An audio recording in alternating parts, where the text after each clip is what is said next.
औषध नाही, इंजेक्शन नाही, आता ऑपरेशन शिवाय पाठ आणि मानेच्या दुखण्यापासून आराम मिळवा. NC वेलनेस सेंटर, नवल पेट्रोल पंपासमोर, रेल्वे लाईन, सोलापूर. रेल्वेचे वेळापत्रक पुन्हा एकदा कोलमडले असून काही दिवसांपूर्वीच सोलापूर पुणे, पुणे सोलापूर इंटरसिटी एक्सप्रेस, हुतात्मा एक्सप्रेस वेळेवर सोलापुरात पोहोचत नव्हती, तर आता पुन्हा एकदा LTT, शताब्दी या गाड्यांना देखील उशिरा होत आहे. मे महिन्याप्रमाणे जून महिन्यातही रेल्वेचे वेळापत्रक पूर्णपणे कोलमडले आहे. शनिवारी सोलापुरातून मुंबईकडे जाणारी LTT एक्सप्रेस सकाळी 7:45 ऐवजी चक्क 11:30 वाजता सोलापुरात आली.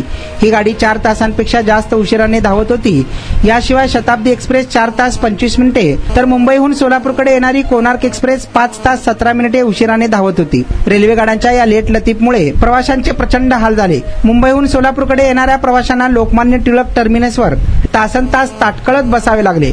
रेल्वे प्रशासनाकडून गाड्या उशिरा धावत असल्याचा संदेश मोबाईलवर प्राप्त झाल्यानंतर मनस्ताप टाळण्यासाठी अनेक प्रवाशांनी आपली तिकिटे रद्द करून इतर वाहनातून प्रवास केला. गेल्या 2 महिन्यांपासून रेल्वेचे वेळापत्रक कोलमडले आहे. त्यात काहीच सुधारणा दिसत नसल्याने प्रवाशांनी नाराजी व्यक्त केली आहे. 1 मिनिटही बसता येत नव्हतं, परंतु NC वेलनेस मध्ये मला ट्रीटमेंट घेतल्यानंतर आता जवळजवळ 1 तास बसता यायला लागला आहे. 2 वर्षापासूनच मला नेक पेनचा त्रास होता. ट्रीटमेंट जी मला मिळाली ती बेस्ट ट्रीटमेंट होती, कारण ही नॉन सर्जिकल ट्रीटमेंट होती. त्या स्टाफ कडून, डॉक्टर कडून मला खूप चांगल्या ट्रीटमेंट मिळाल्या. माझं नाव उमेश साळुंके. ते जावई आहेत आणि सांगितलं बाबा त्यांना कुठे सांगितलं मित्राने NC म्हणून सायंटिफिक पद्धतीने होते असं सांगितलं. मला 4 दिवसातच थोडा फरक